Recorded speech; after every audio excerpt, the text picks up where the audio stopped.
Hello everybody and welcome back to the Youth Academy Challenge with CD Toledo. It's the end of the season. We've got to the end of the 2036-37 season and it's gone pretty well.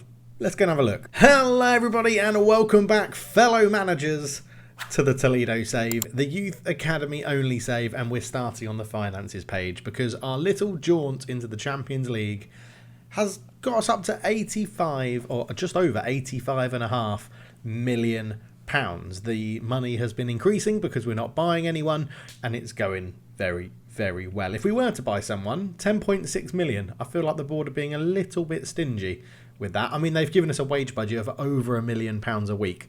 We're spending less than half of that at the moment, but the finances are going very, very well indeed. And as we do when we're on here, let's see if we can make any requests for anything. Not really. Let's get some more sports scientists. Why not? Let's get some more performance analysts. Why not? Let's just ask for them. Why not? We actually do have some new staff, but we'll probably touch on that at the beginning of next season. But yeah, let's go and have a look at the review of the season. So, at the end of season review 2036-37, where has the time gone? It has been absolutely rapid. New arrivals then. We brought in nobody, but we did loan out a few people. I don't think we actually sold anyone this season. But anyway, season's results. We finished 4th legitimately in the Champions League, which is absolutely incredible. 38 games played, 22 wins, 5 draws, 11 losses. A plus 12 goal difference, 71 points. We have absolutely surpassed all expectations. Avoid relegation from La Liga. We got to the Champions League, which was just absolutely insane. And this year, it is there by a point because we drew our last 2 games of the season. Luckily, we drew with Atletico Madrid 1-1, but we drew with Espanyol 2-2 in the last game of the season. Atletico Madrid won their game, but that point meant that we got 71 points and Atletico Madrid ended on 70. So, yeah, very, very good. Very happy with that. We had an average home attendance of 99% full. And our top goal scorer, Constantino, just can't stop him scoring goals at the moment. It's ridiculous. In the Champions League, they're knocked out in the quarter-finals by Barcelona. Absolutely incredible performance. Again, Constantino, top goal scorer in this competition with 6 goals, 99% full home attendances for this one as well. I love the fact the board wanted us to be competitive, but only gave us a B+ for reaching the quarterfinals, not an A. Absolutely unbelievable. But yeah, some very good wins in there. I mean, Liverpool 4-1 and PSG 2-1. They're probably the biggest in there as well. But yet we beat Schalke 2-0 away from home, 1-1 at home. Drew 2-2 of AC Milan, beat them 1-0 away as well, which is awesome. And then Barcelona 1-0 loss at home, which we did, which we saw obviously. And then the 4-2 loss away. So we put up a bit of a challenge, but ultimately couldn't get past our Spanish rivals. And then the Copa del Rey, knocked out in the third round. We got a B- for getting knocked out in the third round of the Copa del Rey, and we got a B+ for getting to the quarterfinals of the Champions League. Absolutely ridiculous. But yeah, a disappointing loss to Almeria. I think one day we'll be competitive in the Copa del Rey, but not worried about it at the moment. So the biggest win, 6-1 against Hamburg. The fact that our biggest win came in the Champions League, I think, is brilliant. Match to remember, the 3-1 away win at Red Bull Salzburg. I think it's the match to remember because it's our first ever game in the Champions League, which was awesome. And the goal of the season came in one of our best games, the 4-1 win over Liverpool, which was absolutely incredible as Miguel, the centre-back, scored a very well-placed shot from 25 yards. So, finances, as you would imagine, we are raking in the money now we're in the Champions League, which is good. Constantino is the top shirt seller, which is incredible. Moreno, Crimson Mori, Joe Page and Liam Hollick all up there as well. Sponsorships have gone up, broadcast revenue's gone up, corporate and hospitality's gone up, prize money's gone up, 52 million from the Champions League, 825k for matchday commercial stuff as well. No new sponsorship deals yet, but you get this announcement before the announcements are made because you'll get them after the season generally. And our reputation hasn't changed this year, but again, that may change going forward. And this year, we lined up like this more often than not. Joe Page, Xavi, Liam Hollick, Miguel and Aaron Wall, Akindi, Dave Supreme, Joel Pozzo, Crimson Mori, Moreno and Constantino up front. I don't know if that's actually how we lined up the most. I feel like that's how we lined up with the best average ratings, but yeah, we'll see. But you can see here, 53 appearances for Joe Page, 48 in total for Xavi, 52 for Liam Hollick, 46 for Miguel, 45 for Aaron Wall, 47 for Dave Supreme, 40 for Akinde, 38 for Joel Pozzo, 50 for Crimson Mori, 46 for Moreno, and 31 for Constantino. So pretty good. We didn't get any awards. Nothing. Didn't get a manager of the month. We didn't get a manager of the year. We didn't get anything. Very annoying. But fans player of the season, Aaron Wall. Young player of the season, Aaron Wall. Goal of the season was Miguel against Liverpool. Top goal scorer, Constantino. Most assists, Aaron Wall. Most player of the matches, Constantino. Highest average rating, Aaron Wall. And Liam Hollick with the most passes completed per 90. So quite the season for you, Aaron. That is quite impressive. Most clean sheets by a player in a season. Joe Page now holds that record with 15. Constantino has the most league appearances by a player with 428, and he also has the most league goals by a player, 167. So he's doing very well. 29 years old. He's been with us since the beginning, which is absolutely incredible to make his way up. There's the useless timeline, but that was the end of the season. So supporters profile, we've dropped in core but gone up in fair weather. Not really fussed about that. Yeah, all of this stuff. Club vision, we'll just accept it because we're doing really well. What do they want? Possession football and set pieces. All right. Squad dynamics, yep, lovely. End of season team meeting. Let's chat to them. Hello, everyone. Goodbye, everyone. It keeps them all pleased, so that's an easy way to get around that. New season, injury report. So this is interesting. 4 injuries Constantino had this year. Still top goal scorer. 7 for Joel Pozzo. That is absolutely massive. Missing 20% of the season, both of those. But I'm interested to see what we're going to do. Training camp destination. Can we get to Singapore yet? No, we can't. Let's go to England. Not been to England yet for a training camp. But looking at the progress is what I wanted to do here. So if we look at progress, biggest progress this season, Joel Pozzo, even though he's missed 20% of the season through injury. So he is looking very good for a competitive sort of position at right. Where's he gone? Where's he gone? There he is. He's not top. Kike Andreas is top. But Joel Pozzo, a lot of competition now for Nicholas Myberg on the right. Kike Andreas is here as well. He's looking very, very good at left back. Wanted by Inter Milan, and he's currently on a youth contract. So we will nail you down, lad. We will nail you down. Breakthrough prospect. Yep, let's do that. We will ask Marty to go with that. Bin this one off. We'll give you a 3-year optional extension. We'll give you a massive 20 million. That's probably not enough. We'll give you a 60 million release fee. We'll remove this. We'll remove this. And then we'll give you, because money is literally no object. The joy of not signing players means you can massively overpay all of your people. We'll give you a bigger loyalty bonus. We'll give your agent a bit more money. Why not? Why not? We'll give you a 5-year deal. Yeah. Okay, you want a little bit more. We're going to keep that at 60. 4-year deal, add clause. We want that optional contract extension by club. 3 years. Let's give you £27,000. There we go.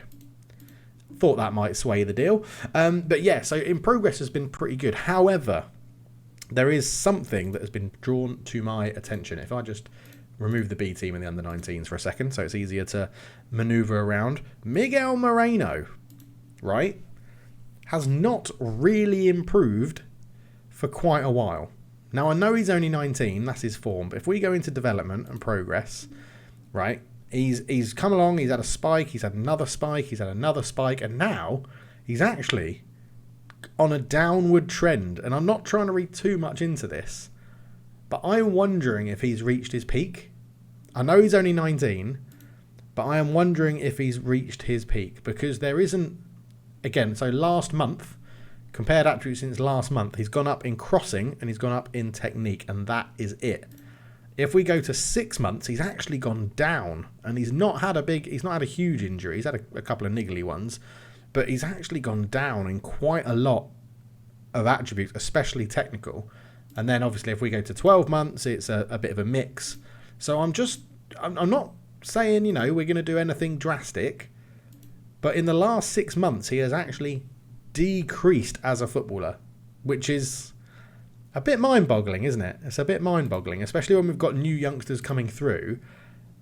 We don't need to cash in on him. Oh, I've just realised, whoops, let's hide that. I don't know why that's up there. That was probably there from the Singapore stream, because obviously the things change. What do I want on there? Luckily, I didn't see what it was. But you guys can let me know in the comments if you want. But I didn't see what that was. I'm trying to think what I have. Attribute analysis? Yeah, that's what I go for. But yeah, so I noticed that he's actually, I mean, clearly he's still very, very good. He got a 7.1 last season, a 7.01 this season. He was the next gen talent of the year, not this year, but the year before.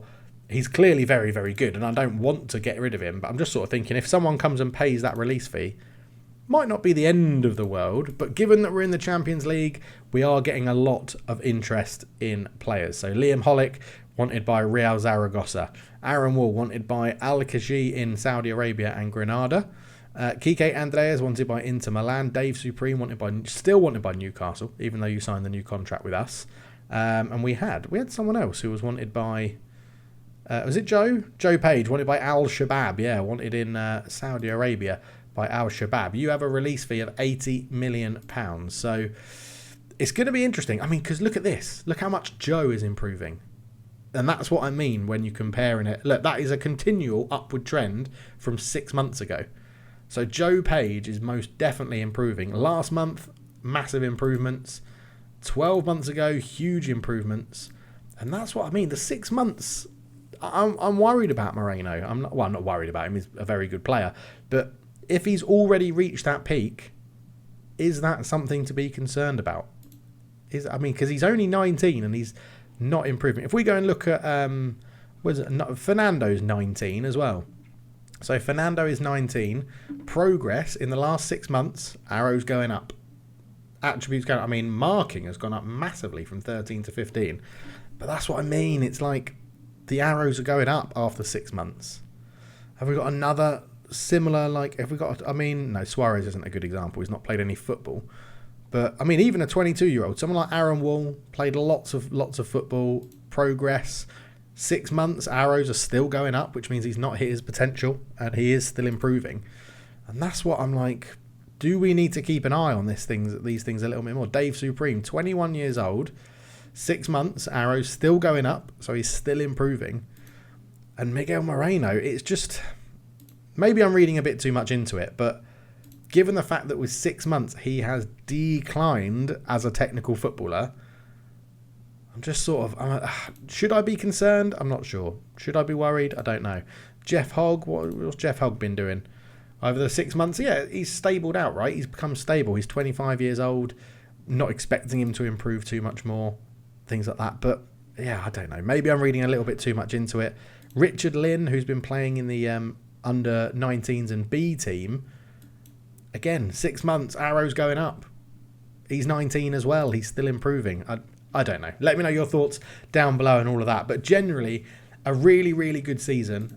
So I do keep track of all these things in the background and behind. So Crimson Moori's 25. Let's have a look here. Crimson Moori, 25. 6 months ago, still some slight improvements going on. But yeah, it's just... I don't know. Maybe I'm getting a bit too bogged down in that, but yeah, a very good season. Very, very happy with what we've achieved, what we've done, and I'm looking forward to cracking on into next season. So again, we may skip through a few more games next season. Obviously, the Champions League this year was a big thing, and our first season in it, we did really well, but we'll have to see how it goes, to be honest. But yeah, 4th place, we finished 14 points off Athletic Bilbao. We finished 24 points off Real Madrid. What did we finish last year off the top? When we finished 5th last year, 64 to 99. So 25 points. So we've closed... 35 points. So we've closed it by quite a lot, actually. Real Madrid won the title on the last game of the season, picking up a win, and Barcelona... They had to lose, and Barcelona had to win. But yeah, Real Madrid win it again, and they are the team to topple at the moment. As you can see, this duopoly is just ridiculous. We need to end it. We need to go and win the league as soon as possible. Weirdly, though, Miguel Angel was the top goal scorer from Malaga. So I assume he's going to be on the move pretty soon, because a team finishing 14th probably shouldn't have the highest goal scorer in the league, but they did.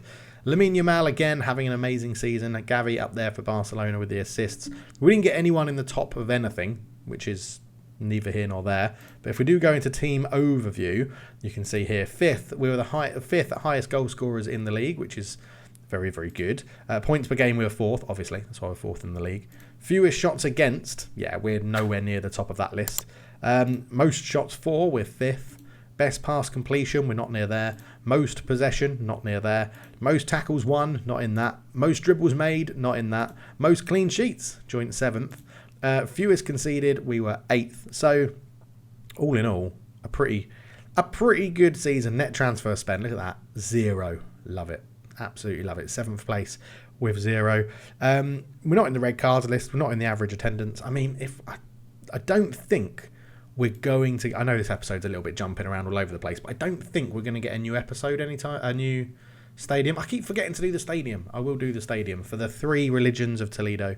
It was a really good idea, so I will change that with the config file. As soon as I finish recording this episode, I'll do that. But there we go. So it does have expansion capacity to 31,000. So I'm just wondering when we're going to be able to ask the board for that, because really we should be getting that soon, given that we've been twice in the Champions League, we're doing all right, and we're bringing in loads of money. They shouldn't have an issue with upgrading the stadium. But yeah, final thing to touch on, I said we'd look at the staff, but we have gone and poached a very good set piece coach. 16 set pieces, really good at motivating. Tactical knowledge isn't great, but we poached Sefran Albiera from, was it Cadiz? I don't think it actually was Cadiz that we picked him out from.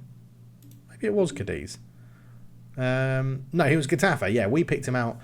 We picked him out from Getafe until April 2037, where we then picked him up to be our set piece coach. So hopefully we see an improvement in set pieces as well. But we will leave it there. A quick review at the end of the season. We'll be back for season 15, 14, 15, something like that. But thank you so much for watching. I'll catch you in the next one. Leave a like, subscribe if you're new, and if you're really enjoying the series and you've got to this point in the video, just leave a sentence that says, Toledo are great. See you in the next one. Cheers.